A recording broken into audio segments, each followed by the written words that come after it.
హైదరాబాద్లో మూసీ ఆక్రమణల తొలగింపు ప్రక్రియను హైడ్రా చేపట్టింది. అయితే మూసీ సుందరీకరణతో తమకు ఎటువంటి సంబంధం లేదని స్పష్టం చేసింది. నదీ ప్రవాహానికి అడ్డుగా ఉన్న ఆక్రమణలను తొలగించడమే తమ ప్రధాన ఉద్దేశమని తెలిపింది. మూసీని మట్టితో నింపి వ్యాపారానికి అడ్డగా మార్చుకున్న అక్రమ కార్యకలాపాలపైనే దృష్టి సారించింది. భాగ్యనగరం నడిబొడ్డున ఎంజీబీఎస్, హైకోర్టు, ఉస్మానియా దవాఖానా ఇలా వేలాది మంది సంచరించే ప్రాంతంలో కబ్జాలు యథేచ్ఛగా కొనసాగాయి. మూసీ నది గర్భంలో సుమారు 20 నుంచి 25 మీటర్ల మేర మట్టిని నింపి రోడ్డుకు సమాంతరంగా చేసి ఆక్రమణలకు పాల్పడ్డారు. వాహనాల పార్కింగ్, పండ్లు నిల్వ ఉంచేందుకు ఫ్రీజర్ల ఏర్పాటుతో పాటు నర్సరీ పేరుతో జరుగుతున్న అక్రమ వ్యాపారాల్ని హైడ్రా మెరుపు వేగంతో తొలగించింది. చాదర్ఘాట్ బ్రిడ్జి నుంచి పాత బస్తీలోని ఉస్మానియా ఆసుపత్రి మార్చురీ వరకు పలు ప్రాంతాల్లో ఉన్న ఆక్రమణల్ని తొలగించారు. ఈ ఆపరేషన్లో మొత్తం 9.5 ఎకరాల భూమిని కాపాడి చుట్టూ ఫెన్సింగ్ ఏర్పాటు చేశారు. షెడ్లు వేసుకుని నివాసముంటున్న వారి విషయంలో ఇబ్బంది లేకుండా హైడ్రా జాగ్రత్త పడింది. మూసీ ఆక్రమణలపై స్థానికుల ఫిర్యాదులతో హైడ్రా ఈ చర్యలు తీసుకుంది.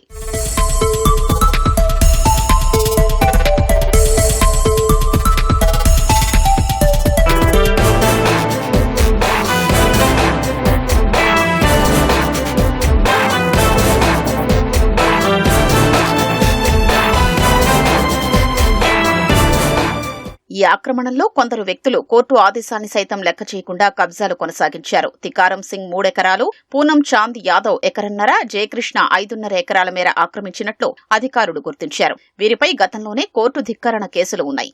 ఈ కబ్జాలపై హైకోర్టు తీవ్రంగా స్పందించి వెంటనే ఆక్రమణల్ని తొలగించాలని రెవెన్యూ అధికారుల్ని ఆదేశించింది. కోర్టు ఆదేశాల మేరకు అప్పటి హైదరాబాద్ కలెక్టర్ వారిపై కేసులు పెట్టారు. అయినా పోలీసు కేసులు, కోర్టును లెక్క చేయకుండా కబ్జాల్ని కొనసాగించారు. ఈ ఆక్రమిత ప్రాంతాల్ని ప్రధానంగా వాహనాల పార్కింగ్ కోసం ఉపయోగించారు.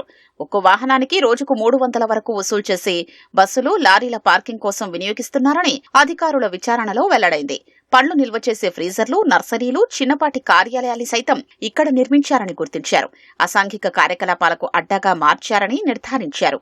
మేము ఎప్పుడైనా కిరాయి కట్టకపోతే వాళ్ళు తాగి వస్తారు, నైట్ వస్తారు, ఇవ్వకపోతే గుడిచి అంట పెడతా పీకేస్తానే వస్తారు సార్. కిరాయి ఇవ్వకపోతే వాళ్ళు 3-4 వచ్చేది తాగి వచ్చేది. మేము బయటికి వెళ్తూనే ఉంటాము.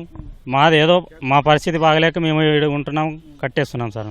ఏదన్నా అడిగితే ఏమన్నా రుబాబుతోటి మేము టైంలో వెళ్ళిపోతుంటాం బయటికి అనే దాంట్లో ఉన్నాం సార్. నెలకు దాదాపు ఒక 30 గుడిసెలు ఉంటాయి సార్. 70-80 ఫ్యామిలీలు ఉన్నాయి సార్ ఇక్కడ. అయ్యో నంబర్ వేసిండ్రు, ఆ ఇల్లు ఇస్తాం కంపల్సరీ మీకు ఇల్లు ఇచ్చే తీసేస్తామన్నారు. ఇంక సంవత్సరం వెళ్ళిపోయా రాసుకొని కూడా మళ్ళీ టైం వచ్చారు. ఇదే టైంలోనే వచ్చిండ్రు. ఈ ఆక్రమణలో రాత్రికి రాత్రి జరిగినవి కావు. నిజాం కాలంలో మూసీ నదికి రాతితో కట్టిన రిటైనింగ్ వాల్ స్పష్టంగా ఉన్నప్పటికీ 20 మీటర్లకు పైగా నదిని మట్టితో నింపి రోడ్డుకు సమాంతరంగా మార్చేశారని హైడ్రా గుర్తించింది. వందలు, వేలాది బస్సులు, లారీల్ని పార్కింగ్ కోసం వినియోగిస్తుండగా వాటిని హైడ్రా ఖాళీ చేయించింది. ఉన్నపళంగా అధికారులు ఇలా చేస్తే వాహనాల్ని ఎక్కడ నిలిపి ఉంచాలని యజమానుడు కోరుతున్నారు. పార్కింగ్ మేము అక్రమంగా ఏం చేయలేదు. ఇది ఎట్లా ఉండే 10 సంవత్సరాలు 20 సంవత్సరాల ముందు ఇట్లా ఉండే, ఇప్పుడు కూడా అట్లనే ఉంది. దాని గురించి మేము ఏం చేయబట్టలే, ఏం చేయలే.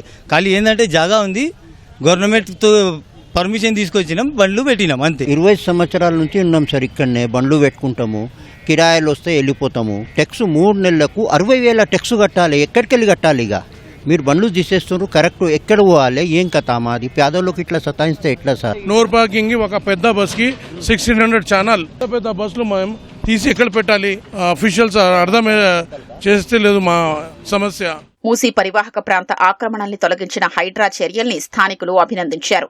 ఫిర్యాదు చేసిన వెంటనే చర్యలు తీసుకోవడం పట్ల హర్షం వ్యక్తం చేశారు. నది పునరుజ్జీవనానికి దోహదపడుతుందని ఆశాభావం వ్యక్తం చేశారు.